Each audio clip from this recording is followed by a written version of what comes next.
kaampaanii tokko keessaa nama 90 yoo ta'an hojjenna turre. Nama 90 kana keessaa namni 2 kaampaanii kanaaf murteessaadha. So warri kun yoo hin jiraanne namni 90 kun wanni hojjetu hin jiru jechuudha. Yookaan yoo namni tokko keessaa dhukkubsate. Nama lamman kana keessaa immoo ani nama tokkon ture.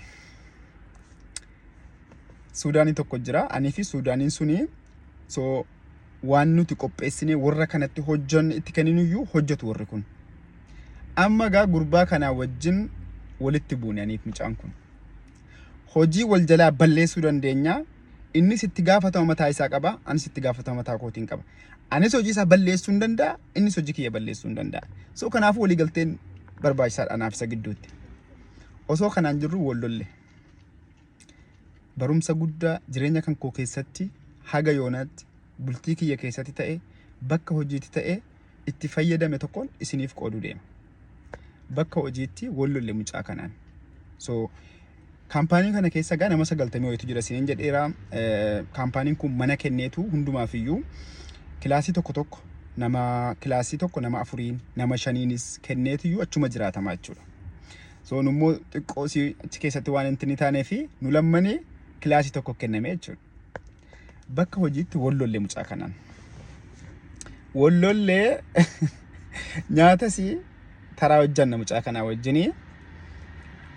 Guyyaa wal lolle sana bakka hojiitti ani amaluma kiyya biyyaa sana fudhadheetanii galee nyaanni taraan koo ture nyaatas hojjechuu hin didee dhaqeetan ciise.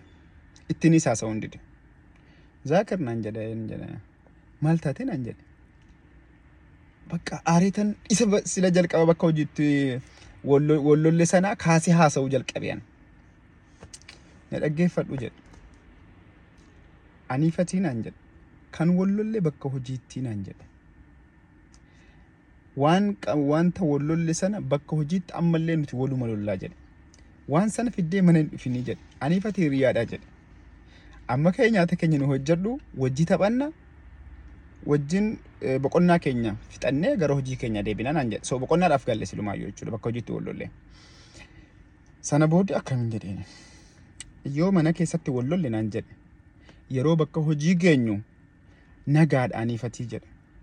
Dhimma hojii keenya dhimma hundumaarrattu wajji kolfina wajji taphanna wajjin mari'anna wajjin hojjannaa naan jedhe. So jalqabumaa akkan sinitti megaa nu lamman bakka hojii kanatti hojii wal jalaa balleessuu dandeenya jechuudha. So hojii kana keessatti maa inni kaampaaniidha wanni kun masnaadha. Ijoolleen baay'een hin beekanii wantichi biyya Liibiyaatti asitti miti waggaa 12 duraadha wanni isinitti mukuni. So inni baruushii waan jedhamutu jira keeka wantoota adda addaa hojjeta masnaan kun jechuudha. Inni wanta hojjetamu kana bukoosaa qopheessa jechuudha. Bukoosaa waan itti namutti naqee ashaboo kaameeraa waanuma hunda bukeessuu maashiniidhaan bukaa wanti nu kaampaanii guddaadha ganama 90 hojjeta yeroo isiniin jedhu guddaadha. Inni achi keessatti hojii kiyya balleessuu yoo barbaade waanuma xiqqoo kaameeraa xiqqoo tokko yoo humnaa ol xabbitti godhee ani asitti maashina irratti hojjedhu kanarratti giraaman baasaa jechuudha. Giraama isaatiinan baaseetan hojjedheetan iyyuu gara warra eenyutti hin kenna warra furumii keessa galchanii bilcheessanutti hin kenna jechuudha. Warri sun immoo bilcheessanii warra lakkaa'utti kennu jechuudha. Warri sun immoo lakkaa'anii gara warra ashaguutti dabarsu jechuudha. So akkasitti hojjetama hojiin kun. Kanaafuu ka'umsi eenyuun bira jechuudha. Ka'umsi anaa fi isa bira.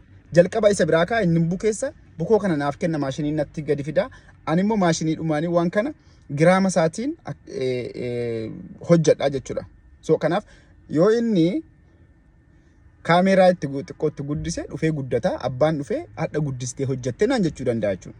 Yoo inni immoo kaameeraa xiqqeessee ani giraama kiyya sirrii fayyadamee gaafan jedhu dhaqee wanni kun gaafa xiqqaatu arra xiqqaatti hojjettee jedhee naan loluu danda'a jechuudha.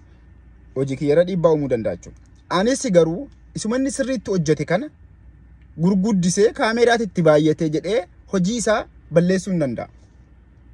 Kanaaf mucaan waan kana waan hubatee fi gaditti na teessiseetu Zaakir naan jedhe.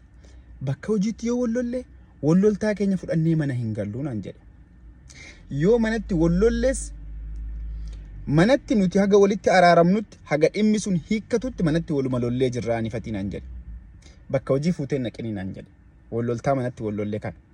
Yoo bakka hojii wal lolle immoo walloltaa keenya sana fiddee bakka jireenyaa hin fidiniin an jedhe. So maalin irraa hubadhee kanaan dura gaafanii Sudaanii keessattis gaafan hojjechaa ture. Fakkeenyaaf bakka hojiitti yoon inni nama wallolee waan sana fudhadhee mana galaa ijoollee manaatiin illee waliin lolaa zumeedhaan illee haadha manaa kootiin illee bakka aaraatii galtaa miire fudhadhee mana galaa jechuudha waan sana hundaayyuu. Erga guyyaa sanaati yoon bakka hojiitti aarii wayii qabaadhe illee yeroon mana ga'u nagaadhaan bakka yoon akkasumas yoon manatti aarii qabaadhes yeroon dhufee bakka hojii ga'u ani nagaadha jechuudha. So stressii kiyya manaa sana fidee bakka hojii hin fidu. Stressii kiyya hojii rakkoo hojiitti wal qabatee bakka hojiitti natti ka'es fudhadhee mana hin galu. Isinis kana godha.